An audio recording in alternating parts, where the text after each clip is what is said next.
What's up, everyone?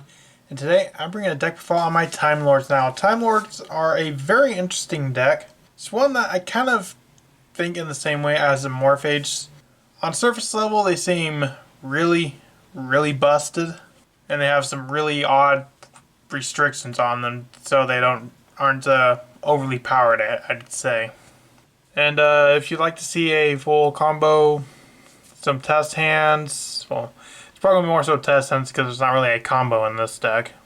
Make sure to go visit the Patreon, and you can see the combos and test hands for all the deck profiles I do. Without further ado, let's get right into it.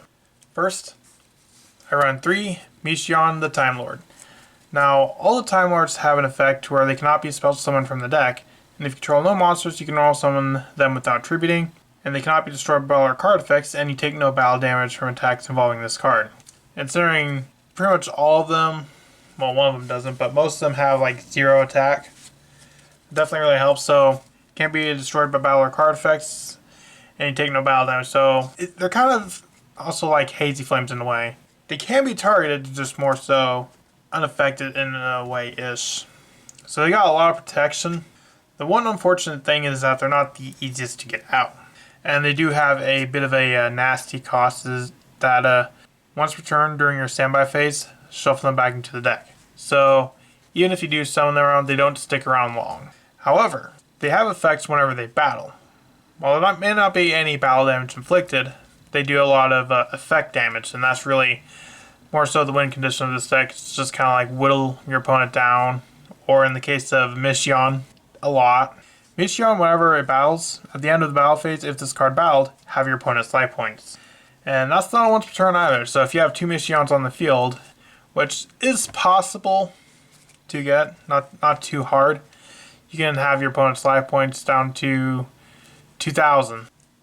Next, I run 3 Sandion.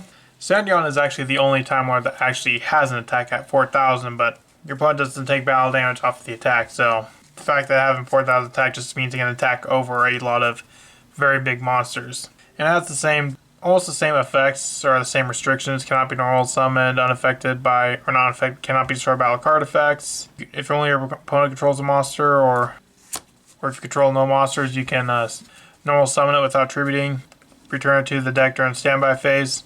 However, when it battles, you inflict 2,000 damage to your opponent. So this one halves, and this one burns for 2,000. That's more or less what the Time Lords do. They attack, burn your life points, go back into the deck.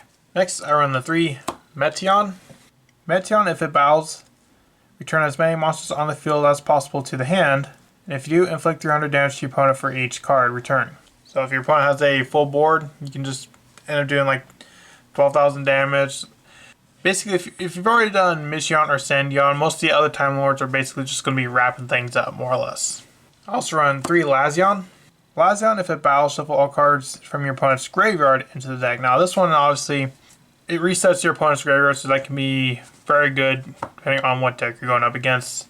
If you're going up against a Grave Reliant deck, like, let's say, Tri-Brigade, Orcus, decks like that utilize their grave a lot, this can really hurt them almost as much as the burn damage. Oh, and also, once per turn, if your opponent draws a card, inflict 1,000 damage. All the Time Lords have a burn damage of some sorts. Next, I run 1 Raffion. If this card battles, inflict damage to your opponent equal to the attack of one monster your opponent controls. That battle this turn, or that battle this card this turn. I only run it at 1 because the other 4 are actually pretty good and can end up doing a bunch of damage. Raffion requires your opponent to have monsters on the field, and this is a going second build because obviously you got to battle in order to do that. So going first, there's like no advantage, so you want to go second. So I run a bunch of like board wipes that basically just clear the board, and you can just attack. So Raffion doesn't come up too much. I also run the 1 Zaphion. Zaphion, if this card battled, shuffle all spells and traps your opponent controls into the deck. So it's kind of like the reverse of Lazion and Meteion. Instead of monsters, it's grave, and instead of monsters in the graveyard, it's spells and traps. And if this card is sent from the field to the graveyard, you can draw 1 card. This is the only Time Lord that really doesn't do any burn damage. All the others do burn damage in some sort of way. This one really doesn't do it, which is why I only run it at 1. Next, I run 3 Time Maiden. Time Maiden, if you control no monsters, you can special summon this card from your hand. This card can be treated as 2 tributes for the tribute summon of a Timelord monster. And as a cool effect, to where you contribute this card, add 1 Timelord monster with 0 attack from your deck to your hand. And you can banish this card from your graveyard to special summon Timelord monster with 0 attack from your deck, ignoring summoning conditions. Although the downside is you cannot special summon other monsters the turn you activate this effect. That is a bit of a downside, but I guess it kind of needs that downside. Otherwise, you'd just be able to go into... You just go Mission, Sandion, have your opponent's life points to 4, burn for 2k, and then just go into Gust of Max to finish it off. So I guess that's like a bit of a balancing. The cool thing is it's a level 1. You can use cards like 1 for 1, it's 0 attack, which works as another card, and it basically just can get you 2 Time Lords out on the field. Next, I run the 2 Ash Blossom of Joy Spring, as well as 2 Effect Veiler for hand traps. Moving on to the spells. I run 3 Piri Rice Map. Piri Rice Map is a card, I guess a bit of a, kind of a new card. Depends on how you, if you consider Brothers of Legends new anymore. At the start of main phase 1, you can add 1 monster with 0 attack from your deck to your hand, but have your life points after adding it to your hand. Until the end of the next turn after this card was activated, you can activate cards with the add monster's effects or effects of cards with the same until you normal summon the monster or a card with the same.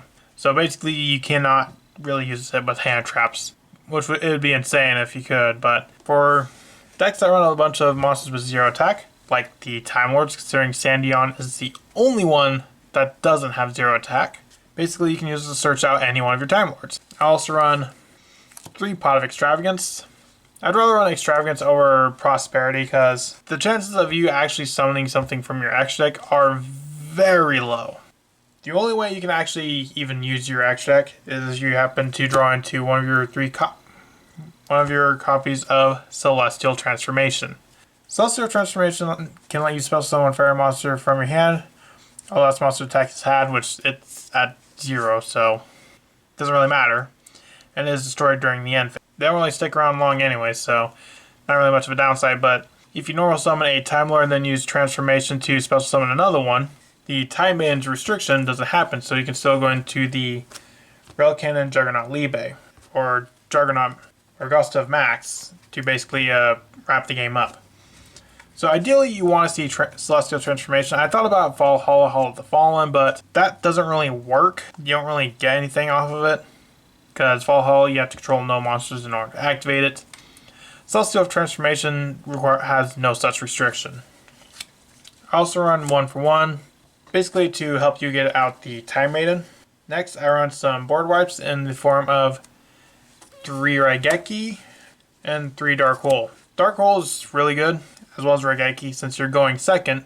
It allows you to really help clear your opponent's board. Mainly to get rid of all those negations and stuff like that. Because you really don't want to run something like Dark Ruler No Remorse, because that prevents your opponent from taking any sort of damage, so that kind of just neutralizes your whole deck, so you don't really want to run Dark Ruler. But Raigeki and Dark Hole are fine, considering the Time Lords cannot be destroyed by card effects.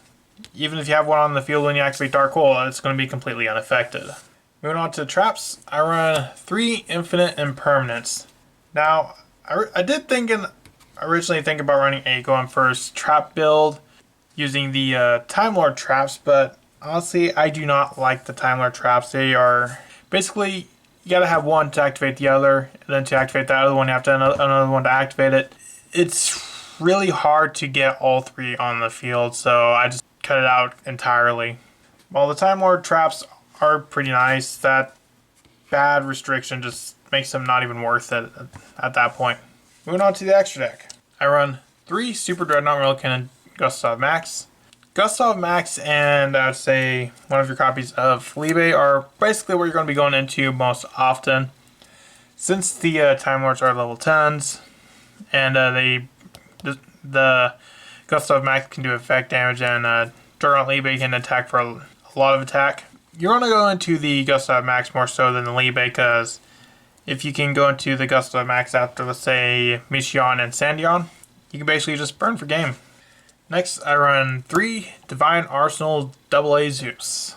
Since you run Pot of Extravagance, I want to max out on the properties of Zeus and the Gust Max, because you do not want to banish those ones off of Extravagance. If you do, it's unfortunate, but only if you see the Celestial Transformation are you actually going to go into anything in your extra deck. Also run the 1 Lyreless Assembled Nightingale and the 1 Downward Magician. Very unlikely to come up, but if it does come up, it's another way to just get a good Zeus out there to stick. Also run a IP Masquerena, Nightmare Phoenix, and the Nightmare Unicorn for an IP package. Again, you're not really going to go into this a whole lot, because you're not going to have 2 Time Lords. There's only 2 ways you'll have 2 Time Lords on the field: Celestial Transformation or Time Maiden. If it's Time Maiden, you can't even use your extra deck. If it's Celestial Transformation, you can. I also run a Apollosa and a Blackluster Soldier of Chaos. Again, not likely to go into, but if you can get into IP or Phoenix, you can sort of link climb into them. You can run access code over Apollosa.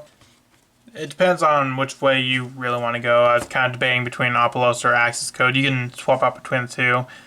You're not really likely to go into either of them, so you can even cut out both if you want to. But that's all for my Time Lord deck profile. Let me know, what do you think? You think Time Lord's a pretty cool deck? Do you think it's a deck with potential? And if you want to see the test hands of it, make sure to go visit the Patreon, and I'll see you in the next video I make. Bye.